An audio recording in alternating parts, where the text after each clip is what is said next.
nous avons 1h30 pour essayer de résumer, analyser, définir la tendance qui semble se dessiner d'un nouvel élan vers une autonomie stratégique de l'Union européenne. Concept lancé par le président Macron, une vieille réflexion française partagée depuis longtemps et aujourd'hui qui semble être partagée quasi unanimement au sein de l'Union européenne. Pour essayer d'évoquer avec vous, et l'interaction avec la salle sera la plus forte possible, et je vous invite à réagir et à prendre la parole, nous avons la chance d'avoir autour de nous le général Jean-Paul Perruche, qui a dirigé l'état-major de l'Union européenne, qui a même été à la mission militaire française auprès de l'OTAN dans une longue carrière, qui est aujourd'hui le président d'honneur d'Eurodéfense. Nous avons David Béard, qui est le numéro 2 du Centre d'analyse et de prévision du ministère français des Affaires étrangères, et nous aurons dans quelques instants la visite et la participation du ministre délégué chargé de l'Europe, Benjamin Haddad. Nous aurons aussi en vision une experte, Madame Simona Pronkoutė, qui est lituanienne et qui a conseillé toute une série d'organisations européennes, participé à des think tanks et qui nous donnera un point de vue peut-être venu des limes de l'Est. Et donc, pour commencer, je voudrais demander au général Perruche de nous rappeler quelques éléments constitutifs de ce qu'on appelle par autonomie stratégique, avant de demander à David Béard de poursuivre et à notre invité en visioconférence de nous donner un point de vue un peu différent. Général, cher ami, vous avez la parole. C'est quel bouton ? 1, 2, vous m'entendez là ? Ça marche sans bouton. Avant, ça marche sans bouton, très bien. Autonomie stratégique, oui. Je me suis dit qu'il fallait repartir d'une définition qui soit à peu près admise par tous. Et je suis tombé sur une définition donnée par le ministère de la Culture et qui définit l'autonomie stratégique de la façon suivante. Elle dit: c'est le fait pour un pays ou pour un ensemble de pays de disposer des moyens de préserver ses intérêts vitaux tout en poursuivant les échanges et la coopération avec d'autres pays. Donc vous voyez, les deux segments de la phrase sont importants. Les moyens de défendre des intérêts vitaux d'une part, tout en maintenant la coopération, le dialogue, les échanges avec les autres. Ce qui veut dire que le repli sur soi n'est pas une bonne option pour l'autonomie stratégique, qu'il s'agisse d'un État ou d'un groupe d'États d'une alliance. Mais un lien de proportionnalité doit évidemment être établi entre autonomie stratégique et puissance. On parle des moyens pour défendre les intérêts vitaux. Naturellement, la défense de ces intérêts est proportionnelle à la puissance de nos moyens. Or, face à la Russie, la Chine, mais on le voit peut-être demain aussi aux États-Unis, en tout cas dans un certain segment, la puissance militaire individuelle des États européens est insuffisante. Je vous laisse écouter les commentaires qui sont faits sur les plateaux au propos des soutiens à l'Ukraine en ce moment. Et le repli national, qui se veut souverainiste, les conduit inévitablement à composer avec les superpuissances en fonction d'intérêts particuliers, souvent différents, qui peuvent être aussi opposés. Ça veut dire qu'une Europe des nations juxtaposées présente donc un risque important de division des États européens en fonction de leur dépendance extérieure, choisie ou pas. Certains sous influence russe, d'autres sous influence chinoise, d'autres avec les Américains peut-être. On pourrait assister à ce patchwork de nations européennes dans le futur. La souveraineté des États impuissants se résume à pouvoir choisir de qui ils veulent dépendre. L'Europe pourrait alors redevenir un champ de confrontation entre superpuissances qui éviteront toujours de se faire la guerre sur leur propre sol, mais qui s'affronteront ailleurs, chez les États faibles. C'est pourquoi les Européens doivent s'unir pour atteindre une autonomie stratégique partagée au niveau européen. Depuis l'élection de Donald Trump, il devient évident que les Européens doivent s'affranchir de la dépendance à l'égard des États-Unis pour pouvoir garder le contrôle des conditions de leur sécurité sur leur propre continent. Et pour cela, bien sûr, disposer d'une capacité opérationnelle autonome qui ne se limite pas à la gestion de crise de basse intensité en dehors de l'Europe, comme le stipule le traité de Lisbonne, ni à une force de déploiement rapide de 5000 hommes, contenu dans la boussole stratégique approuvée par les chefs d'État et de gouvernement en 2022.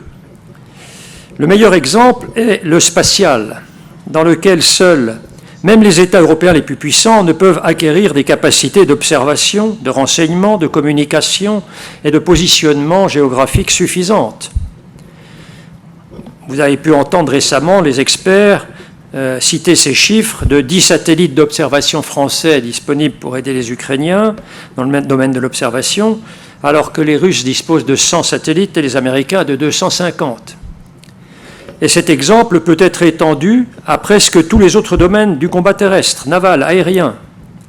Les Européens ne pèsent pas actuellement dans les négociations russo-américaines, tout simplement parce qu'ils n'ont pas la capacité de prendre la place des Américains dans le soutien à l'Ukraine. Or, ce soutien est déterminant quant à la capacité de poursuivre les combats pour les Ukrainiens et d'équilibrer le rapport de force avec les Russes, condition indispensable à la conduite de négociations équilibrées et respectueuses des intérêts de chacun. Alors, en ce qui concerne donc l'édification d'une capacité opérationnelle européenne, je voudrais dire que cette construction doit se faire sur deux pieds. Le premier, c'est le pied opérationnel, c'est-à-dire la capacité de planifier et de conduire des engagements militaires européens sans participation américaine ou avec une participation américaine de second ordre. Et pour cela, de disposer naturellement d'état-major de commandement, d'un leadership politique, bien sûr, et puis de structures qui pourraient être comparables dans un premier temps à celles de l'OTAN. On reviendra après sur les questions éventuellement d'européanisation de l'OTAN pour voir ce qui peut se faire et ce qui ne peut pas se faire avec cette solution-là. Et le deuxième pilier, naturellement, c'est le pilier capacitaire. Ce sont les équipements, ce sont les systèmes d'armes. Et les deux doivent aller ensemble. On ne peut pas imaginer développer des capacités sans les lier à un besoin opérationnel. Je voudrais rappeler à cet égard que, par exemple, dans notre pays, ou à l'échelon des nations, au niveau national, le processus capacitaire part toujours de fiches de caractéristiques militaires, dans lesquelles les militaires expriment leurs besoins opérationnels et font référence à des capacités technologiques qui apparaissent. Vous voyez ? Donc on décrit là des performances attendues par les militaires. C'est la fiche de caractéristiques militaires. À partir de cette fiche, les services spécialisés, services techniques comme la DGA chez nous, transforment les caractéristiques militaires en spécifications techniques. Cette fois-ci, on rentre plus dans le détail de la faisabilité. À l'issue de ce processus, sont édifiés des cahiers des charges, qui sont les documents qui sont remis aux industriels pour qu'ils puissent faire leurs propositions, et ces documents servent aussi à la mise en concurrence des industriels. Voilà comment ça se passe. Or, alors, quand on passe au niveau européen, les prérogatives de la Commission sont très limitées dans le domaine opérationnel. Les traités ne prévoient pas jusqu'ici de rôle précis de la Commission dans le domaine de la défense. Et donc, ce qui se fait relève de l'intergouvernemental. Et pour aller dans le sens d'une réduction des coûts par allongement des séries, ou celui d'une standardisation très souhaitable des équipements au niveau européen, il paraît très utile que les projets d'équipements majeurs, notamment les avions, les navires, les chars, les satellites, soient lancés en coopération européenne. Et la grande question est de savoir quel lien il faut créer entre les structures d'harmonisation de l'expression du besoin opérationnel des États, qui se fait déjà actuellement au sein du SEAE, de l'EMUE, sous le contrôle du COPS et du CMUE, du Comité militaire de l'Union, et puis de l'autre côté la Commission, qui vient donc de mettre en place un commissaire à la défense, sur le rôle duquel je crois qu'on va s'étendre un peu plus dans les minutes qui viennent. Voilà. Donc je vais m'en tenir là pour ces remarques liminaires, et puis après, je pourrai répondre à d'autres questions. Merci, mon général, de rappeler ces quelques définitions. Pour rester dans le sujet qui est le nôtre aujourd'hui, incontestablement, un nouvel élan se fait sentir. Il est d'abord intellectuel, il est politique, diplomatique, dans l'expression des Européens, et je ne parle pas seulement de l'Union européenne, et vous avez très justement évoqué la continuité entre l'autonomie stratégique en matière opérationnelle, mais aussi plus largement en matière économique, en matière culturelle, en matière scientifique. Je crois, Monsieur Béard, que sur ces sujets-là, vous pouvez peut-être nous donner une vision un peu plus large de ce concept. Merci beaucoup. Bonjour à toutes et tous. Donc je suis le directeur adjoint du CAPS, et donc je précise que le CAPS ne représente pas la position officielle du ministère européen de l'Europe et des Affaires étrangères. Le ministre délégué tout à l'heure pourra vous donner des éléments plus précis sur les dernières réunions essentielles qui ont eu lieu à Bruxelles. Et pour l'anecdote aussi, je voulais mentionner le fait que le CAPS a été créé en 1973, au moment où il y avait déjà une crise transatlantique importante et une crise bilatérale entre la France et les États-Unis sur fond économique et commercial, et que donc 50 ans plus tard, on est à nouveau dans un tournant majeur, avec évidemment une dimension défense essentielle. Je voulais faire essentiellement 2 points. Le premier qui concerne la manière dont cette autonomie stratégique européenne pourra se construire, et les efforts qui doivent être faits par les uns et les autres. Et mon principal point, ce sera d'expliquer que les implications ne sont pas les mêmes pour la France que pour la majorité des partenaires européens. Et un second point un peu plus spécifique, et sur lequel l'implication de l'Union européenne sera essentielle, qui concerne l'innovation de défense et la manière dont on doit faire totalement évoluer notre manière de concevoir les processus d'adoption, c'est-à-dire l'acquisition d'équipements et les différents cycles. Alors sur le premier point, encore une fois, l'autonomie stratégique, c'est un concept très français. La défense de la France a été construite vraiment sur ce concept d'autonomie stratégique nationale, et donc les implications pour la plupart de nos partenaires et pour nous ne sont pas les mêmes.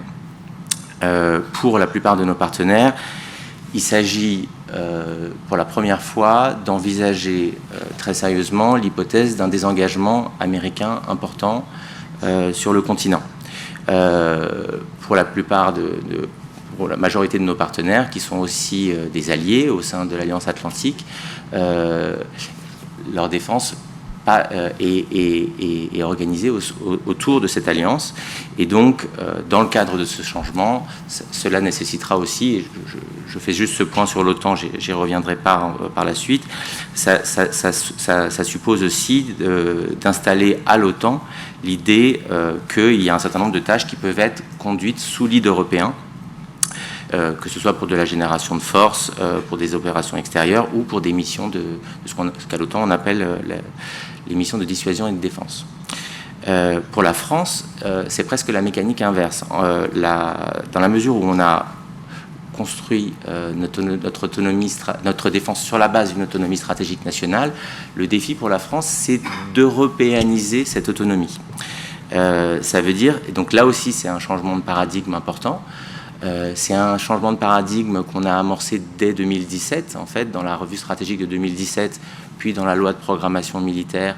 Il est inscrit d'abord l'idée que autonomie stratégique nationale et autonomie stratégique européenne sont indissociables, et il est aussi inscrit que un certain nombre de coopérations industrielles et technologiques doivent être développées autour du principe d'un niveau nécessaire de dépendance mutuelle consentie. Et donc c'est tout le développement de cette nouvelle construction qui n'est pas du tout dans l'ADN de la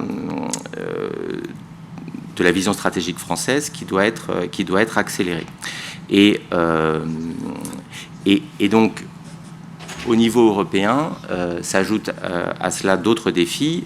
Premièrement, le besoin d'une réduction drastique de la fragmentation du paysage de la base industrielle et technologique de défense européenne. Et pour cela, beaucoup d'entre vous, j'imagine, ont lu le rapport de Mario Draghi qui pointe parfaitement ces problèmes et propose un certain nombre de solutions. Et puis, il y aura aussi la nécessité d'établir une forme de division du travail entre Européens pour pouvoir créer cette autonomie stratégique européenne. Et donc, dès lors, pour la France, c'est vraiment le défi de considérer qu'au-delà d'un certain nombre de briques souveraines dans notre dispositif de défense, tout le reste doit être ouvert à la coopération et à des achats conjoints en européen. Et donc, l'autonomie stratégique européenne ne peut se construire qu'au croisement de ces deux transitions doctrinales qui doivent donner naissance donc à ce qu'on n'a pas encore réussi à faire, qui est donc le fait d'avoir une véritable culture stratégique commune, ce qui passe par tout un travail au quotidien de mise en situation, d'exercices militaires, d'échanges de renseignements plus approfondis et surtout une interopérabilité complète sans laquelle il est impossible d'agir ensemble. Et donc plus concrètement, donc, dans la mesure où nous sommes dans un contexte d'urgence et pour agir très vite, nous avons besoin, me semble-t-il, d'agir selon 3 temporalités différentes. Une première qui est à très court terme d'arriver à contribuer de manière déterminante à la défense de l'Ukraine. Et donc ça, c'est vraiment dès maintenant et dans les prochains mois. Une seconde temporalité qui est un horizon à 2-3 ans qui nécessite de se préparer à l'éventualité d'une nouvelle agression russe et à l'hypothèse d'une simultanéité des crises sur plusieurs théâtres, et sachant que les carences européennes, elles, ont clairement été identifiées via l'OTAN et via l'Union européenne, donc on les connaît, on pourra y revenir si vous le souhaitez, et sachant aussi qu'il est irréaliste d'essayer de remplacer l'ensemble des capacités américaines présentes en Europe, et que donc il faut faire des choix. Et puis à horizon de 10 ans, essayer de se fixer comme objectif le fait d'être capable de faire face à tous les défis qui se présenteront à nous. Mais pour ça, on a besoin d'un horizon un petit peu plus large. Voilà. Et je voulais juste faire un deuxième point plus rapide sur la question de l'innovation de défense. Ce qui est intéressant, c'est que en particulier depuis le début de l'invasion russe en Ukraine, il s'est passé énormément de choses sur le théâtre et il est important de tirer les enseignements de ce qu'on a pu observer en Ukraine. Et donc, ça nécessite, et c'est comme ça qu'on pourra se préparer à la guerre de demain. Et le paysage de l'industrie de défense, il est en évolution extrêmement rapide. On le voit aux États-Unis et aussi on commence à le voir en Europe avec des nouveaux acteurs qui émergent, qui sont des acteurs qui sont en bonne partie issus du civil et qui développent des briques technologiques dont nos grands systèmes de défense aujourd'hui ont besoin, en particulier toutes les briques qui viennent de l'intelligence artificielle mais aussi évidemment toute la question des essaims de drones, la robotisation, etc. Et donc la question, c'est comment intégrer ces nouveaux acteurs et comment faire en sorte de pouvoir s'adapter à ce que ces acteurs viennent élargir la BITDE, donc la base industrielle européenne. Ce qui me semble important, c'est de pouvoir arriver, et c'est ce qui est l'effort aussi que font les Américains, c'est l'effort aussi que font les Britanniques et d'autres partenaires, c'est d'arriver à bien dissocier les cycles longs qui caractérisent les grands programmes de nos lois de programmation militaire, des cycles courts qui sont de cycles plus courts qui soient ouverts aux innovations technologiques. Et c'est ce que en anglais on appelle la logique de high-low mix, c'est-à-dire arriver à mélanger des capacités de haute technologie très coûteuses sur des programmes plus lourds et des capacités beaucoup plus simples à produire qu'on peut produire en quantité très importante. Quand on parle de drones, on parle de dizaines de milliers, voire de centaines de milliers, comme en Ukraine, et d'avoir cette capacité à acquérir très rapidement et à produire très rapidement ces capacités. Et donc tout l'effort qui doit être porté doit utiliser les fonds qui vont être disponibles. Donc on pourra revenir sur le plan REARM Europe proposé par la Commission européenne, mais il me semble important qu'une partie de ces fonds soit utilisée justement sur ces capacités innovantes avec des cycles de production courts. Le principal obstacle et l'enjeu majeur à la fois pour l'État mais aussi pour les acteurs du privé, c'est la question de la prise de risque. C'est-à-dire d'arriver à trouver le bon point d'équilibre entre la manière de répartir la prise de risque entre l'État et le secteur privé, sachant que le secteur privé, lui, ne peut pas assumer un niveau de risque important sans un volume de commandes qui soit suffisamment assuré et continu. Et donc, ce qu'on sait, c'est qu'en Europe, les dispositifs qui sont en place pour ce qu'on appelle la phase d'amorçage, qui intègre la recherche et développement et les premières phases de développement des technologies, elle est assez efficace, mais que quand on arrive dans la phase d'industrialisation, ce qu'on appelle le scale-up, à ce moment-là, ça devient beaucoup plus difficile. Et surtout, on a beaucoup de mal à financer cette phase d'industrialisation. Une des raisons, c'est que les barrières à l'accès au financement sont extrêmement importantes en Europe et qu'on n'a pas suffisamment de fonds d'investissement et y compris quand je dis fonds d'investissement, c'est capital risque, mais c'est aussi les fonds de pension qui permettent d'assurer que quelque part cette classe moyenne de la BITDE, c'est-à-dire des entreprises qui sont valorisées au-delà de 100 millions d'euros, puissent prospérer. Et donc, pour conclure, voilà, je voulais insister sur le fait qu'il me semble important que ces acteurs non traditionnels de l'industrie de défense européenne soient bien intégrés dans la manière dont on va réarmer l'Europe. Voilà.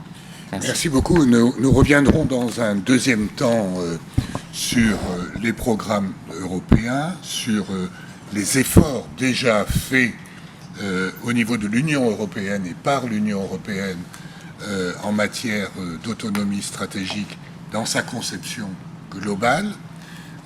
Mais je viens de découvrir dans la salle la vice-présidente de la Commission de la Défense de l'Assemblée nationale, Madame la députée Sabine Tillet, dont la discrétion est telle qu'elle n'a pas pris la place qui était, elle, au premier rang, et la remercier de sa présence. Elle pourra s'exprimer tout à l'heure. Je voudrais donner la parole à notre amie lituanienne, Madame Simona Prankuté, pour lui demander, elle est avec nous en visio, normalement, pour lui demander comment ce concept d'autonomie stratégique s'est en quelque sorte diffusé, imposé à des partenaires qui, disons-le, jusqu'à une date récente, considéraient que c'était une idée française un peu hostile à l'OTAN et ne correspondait pas à une nécessité européenne. Alors, je ne sais pas si elle est là. Voilà. Bonjour Simona. Est-ce qu'en Lituanie, on croit au concept d'autonomie stratégique? Et qu'est-ce que ça veut dire pour vous? Oui. Bonjour, Général. Bonjour, Madame et Messieurs. Tout d'abord, un grand merci pour l'invitation de participer à cette magnifique conférence. Je voudrais brièvement présenter les perspectives lituaniennes. Donc, pour la première fois, on a un commissaire européen à la défense et l'espace, Andrius Kubilius, qui est lituanien comme moi aussi. Monsieur Kubilius, c'est un ancien Premier ministre, c'est aussi quelqu'un qui était pendant des années au Parlement lituanien. C'est une personne qui a une grande expertise dans le domaine politique, surtout de l'Europe de l'Est, inclut aussi ses capacités linguistiques. Il maîtrise la langue russe très bien, il connaît les régions. Et donc, M. Kubilius, quand il est devenu commissaire européen, il avait cette grande vision augmenter le financement pour les programmes européens, qu'on puisse renforcer la coopération et partenariat au niveau Copernicus et Galileo. C'est aussi un avantage d'avoir plus de financement dans le cadre de ces programmes pour les petits pays comme les pays baltes. Parce qu'on sait que dans certains pays, écosystème de start-up, écosystème de nouvelles technologies, il n'est pas toujours soutenu du gouvernement ou de grandes entreprises, agences ou même de... Simona, je vous interromps. Nous ne sommes pas sur Starlink, donc il faut que vous parliez plus lentement, car il y a de l'écho. Et avant, peut-être on a déjà donné tous nos satellites à l'Ukraine, mais parlez plus lentement pour qu'on puisse bien vous entendre. Merci. Oui, bien sûr. Donc, le mandat du eurocommissaire européen, c'est très important pour la Lituanie parce que ça permet aussi de renforcer la sécurité et la défense dans les régions. Ça peut aider aussi pour renforcer plus de partenariats, pas seulement de les pays baltes Lituanie et notre voisine Pologne, mais aussi avoir plus de coopération avec d'autres pays. C'est aussi important pour notre start-up lituanienne. Je voudrais mentionner que même Lituanie, c'est un petit pays avec 2,5 millions de population, mais Lituanie spécialise dans le domaine start-up, la nouvelle technologie, surtout laser, cybersécurité et intelligence artificielle. Donc, ensemble avec la Pologne et l'Estonie, c'est le trio de l'Union européenne qui devient vraiment très fort au niveau mondial dans cette spécialisation dans le domaine de cybersécurité, intelligence artificielle et aussi le domaine du laser. Ayant plus de financement et soutien de l'Union européenne, ça peut aider pour la Lituanie jouer un plus grand rôle pour devenir un hub, pas seulement au niveau européen, mais aussi au niveau mondial. Monsieur Kubilius, il est assez ambitieux et il avait aussi cette vision que Lituanie peut accueillir d'autres startups de d'autres pays parce que notre écosystème de startups il est un peu plus favorable que dans l'autre pays. Par exemple, le système des impôts, taxes, toutes les infrastructures, il est plus accueillante et plus soutenant que peut-être dans l'autre pays. Monsieur Kubilius aussi mentionné plusieurs fois en tant que commissaire européen que c'est vraiment important d'avoir plus de coopération et partenariat entre l'Union européenne et l'OTAN. Donc, c'est pas seulement important pour nous que Lituaniens, mais c'est important, je pense aussi pour l'Union européenne. Parce que les pays comme Canada, Royaume-Uni, les États-Unis, ce sont des anciens partenaires des pays baltes qui nous ont soutenus pendant des années. Monsieur Kobilius voit cet renforcement dans le cadre de partenariats, pas seulement au niveau militaire, mais aussi, par exemple, au niveau de technologie. Par exemple, à l'automne, ça fait quelques ans, on a lancé un programme qui s'appelle Diana. Donc, c'est un escalator d'innovation qui est basé à Londres. Et le cadre de Diana, il offre aux pays membres de l'OTAN le soutien, le financement aux startups. Et il y a des startups assez fortes, les startups qui deviennent vraiment assez importantes. Par exemple, Astrolight, c'est une startup lituanienne spécialisée dans la technologie de communication laser. C'est la nouvelle génération de lasers qui sont très puissantes. Donc, cette start-up, il a obtenu financement dans le cadre du Diana. Donc, c'est un petit exemple du succès et aussi un petit exemple de coopération au niveau dans les pays de l'OTAN. Par la suite. Merci beaucoup, Simona, de ce témoignage. Vous pourrez reprendre la parole tout à l'heure. Je vais demander à la régie d'augmenter la puissance des micros parce que j'ai l'impression qu'on entend mal et que je vais finir par l'avaler, le mien. Donc, si vous pouvez monter un peu le son, merci. Vous mettez l'accent sur les programmes de l'Union européenne. C'est peut-être le moment aussi de regarder si le concept d'autonomie stratégique, dans sa globalité, c'est-à-dire économique, culturelle, bien sûr opérationnelle, bien sûr stratégique, a progressé ces dernières années. Comme observateur des politiques européennes, ce qui me frappe personnellement, c'est que l'Union européenne n'a pas attendu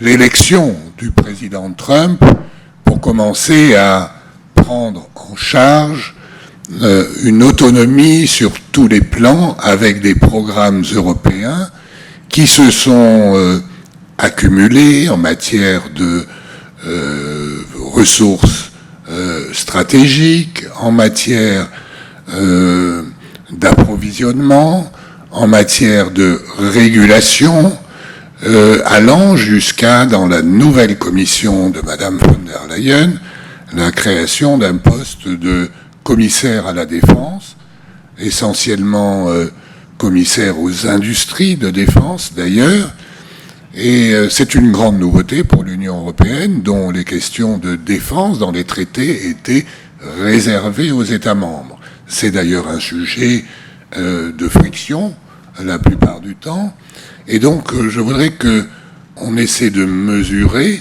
si ce nouvel élan pour une plus grande autonomie stratégique dans ce continent européen dont toute la richesse depuis des siècles est faite de l'ouverture aux importations, l'ouverture aux réexportations, si ce concept d'autonomie stratégique a progressé ou non. Mon général, cher Jean-Paul Perruche, qu'est-ce qu'on peut dire autour de la création de ce commissaire à la défense? Est-ce que c'est la preuve d'un nouvel élan? Est-ce que les programmes européens qui l'accompagnent, on pense au Fonds européen de défense, on pense au projet de règlement EDIP qui est sur la table du Conseil aujourd'hui, qu'est-ce que cela vous inspire? Alors, merci. Oui, je crois que ça va. Oui.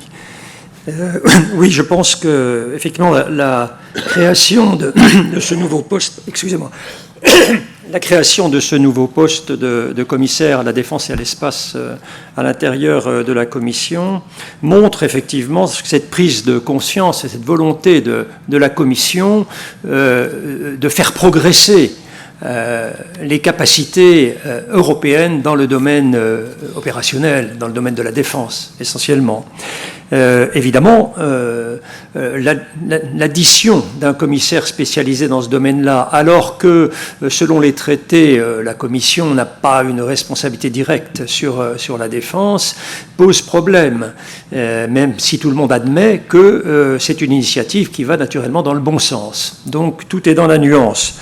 Alors, je vais revenir peut-être quelques minutes pour définir le rôle du commissaire à la défense tel que M. Kubilius lui-même l'a défini dans ses interventions devant le Parlement.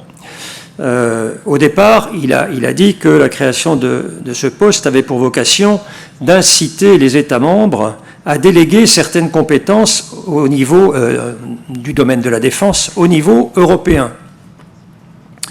Il note qu'il y a un sous-investissement dans la défense au niveau des Européens et une fragmentation du marché qui sont extrêmement néfastes aux capacités européennes. Et donc son souhait, c'est de créer une Union européenne de la défense, en fait. Et pour cela, il se propose d'identifier les investissements pour un spectre complet de capacités des Européens. Sa formule est de dépenser plus, de dépenser mieux, de dépenser ensemble et de dépenser européen. Alors pour cela, il envisage effectivement d'attribuer ou de faire attribuer des crédits européens dans le but du budget de l'Union européenne pour répondre aux priorités et faciliter éventuellement les achats à l'extérieur, ce qui fait d'ailleurs sourciller quelques industriels de nos pays.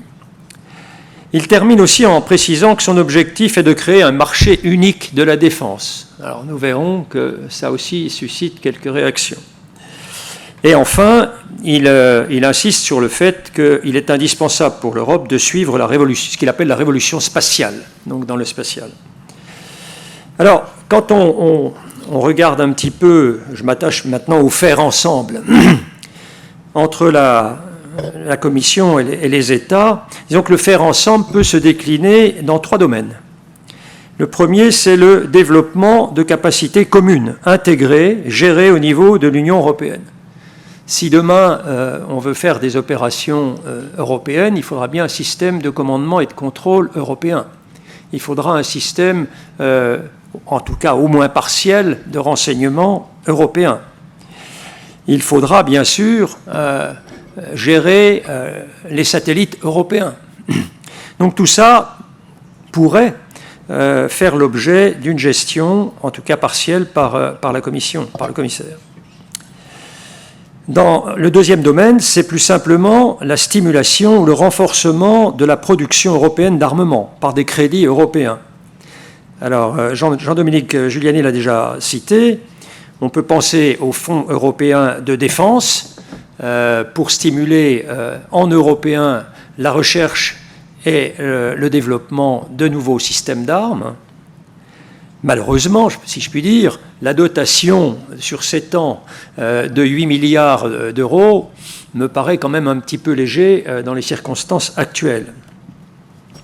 Il y a un autre dispositif qui a été mis au point sur proposition du commissaire Thierry Breton à l'époque, qui consiste à favoriser les achats en commun des Européens. C'est le système EDIRPA, je vous passe l'explication des acronymes, mais enfin qui permet d'envisager des achats en commun.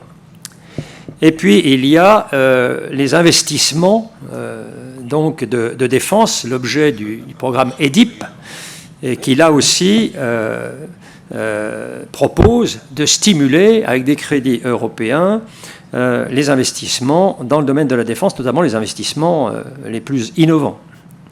Et puis j'ajouterai encore le système ASAP qui avait pour objectif d'acheter en commun des munitions au profit de l'Ukraine.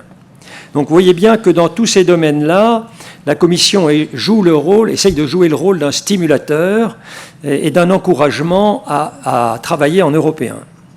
Et puis vous avez aussi, troisième domaine, donc les implications économiques d'une planification de défense européenne et de l'harmonisation des besoins, notamment pour faire cesser la fragmentation et les doublons.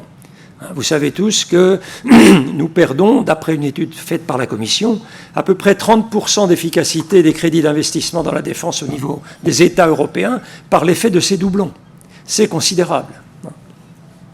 Voilà, donc les principaux objectifs et les domaines dans lesquels le commissaire européen, récemment approuvé par le Parlement européen, pourrait s'exercer.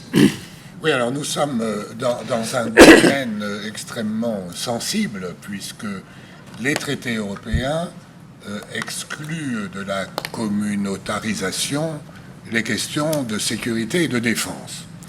Et donc, par l'intermédiaire de l'article 173 du traité sur le fonctionnement de l'Union européenne, qui vise les questions industrielles, la Commission s'invite un peu dans le débat par nécessité ou par commande des États membres. Ce qui vient de se passer à Londres, c'est une coalition de volontaires d'États membres qui passent commande à la Commission européenne.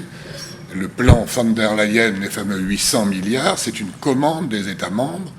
Et donc, on voit bien qu'on est dans une situation de gouvernance un peu compliquée qui suscite des frictions légitimes d'États comme la France ou d'autres qui ont une industrie de défense et qui ne voient pas la Commission aujourd'hui créer une DGA européenne ou s'inviter carrément dans les processus industriels d'équipement de défense. Donc il y a là une difficulté.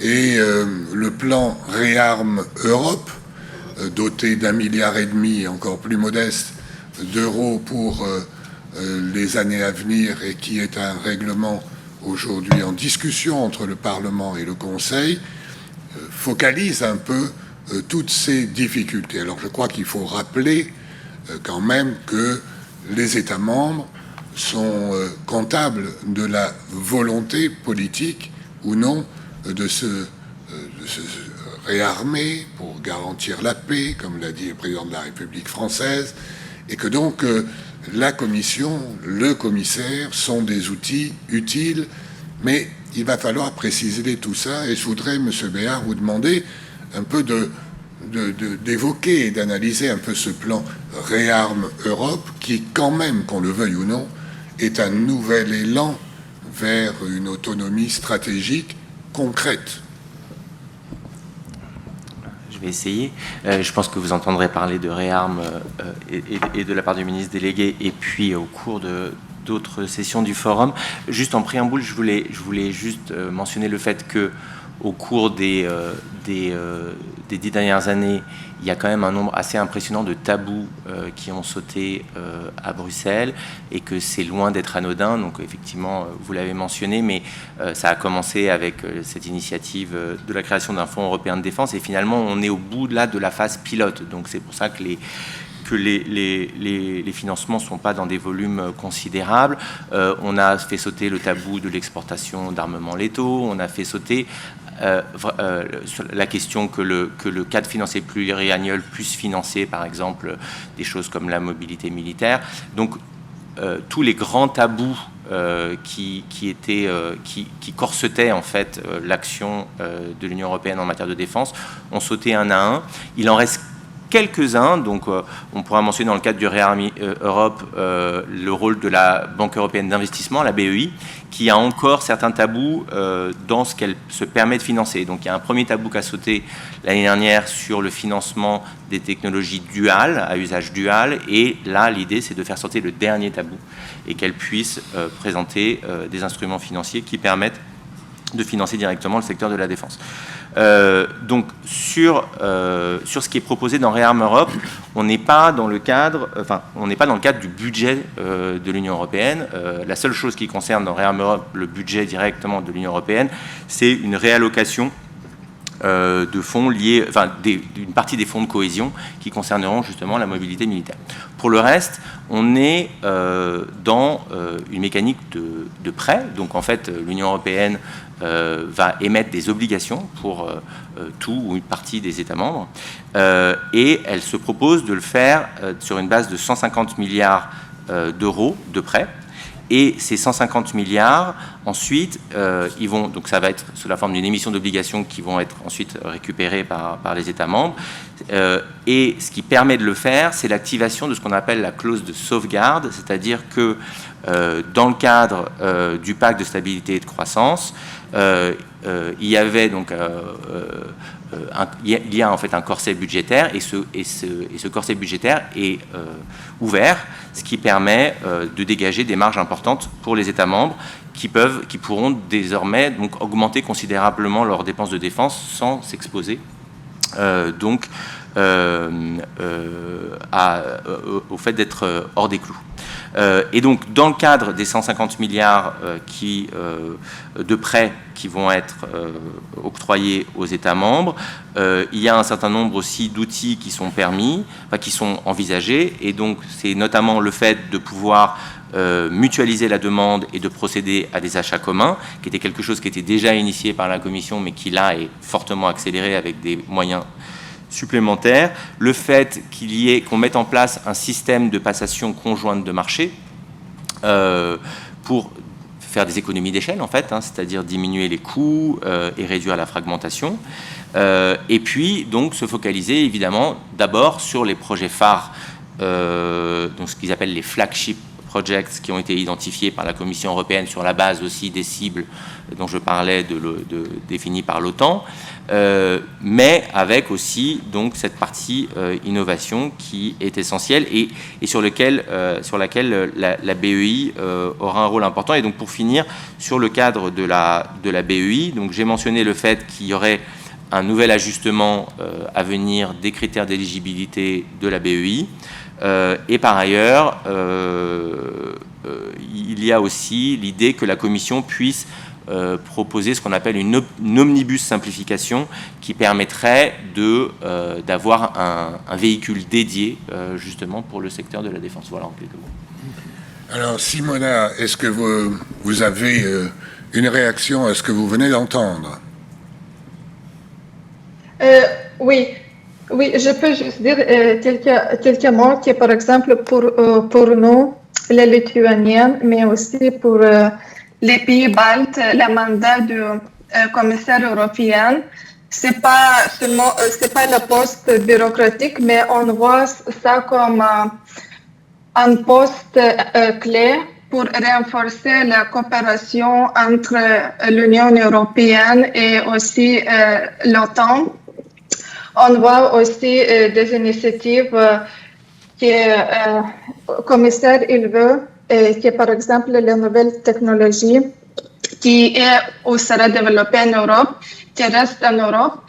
Et ça fait quelques mois, l'Union européenne a lancé une initiative pour mieux harmoniser l'écosystème des startups, qui est la startup surtout dans le domaine défense et l'espace reste en Europe et part pas à Silicon Valley parce que les conditions sont beaucoup mieux en Europe. Donc, je pense que des initiatives comme ça montre de grandes ambitions de ce mandat. Merci beaucoup.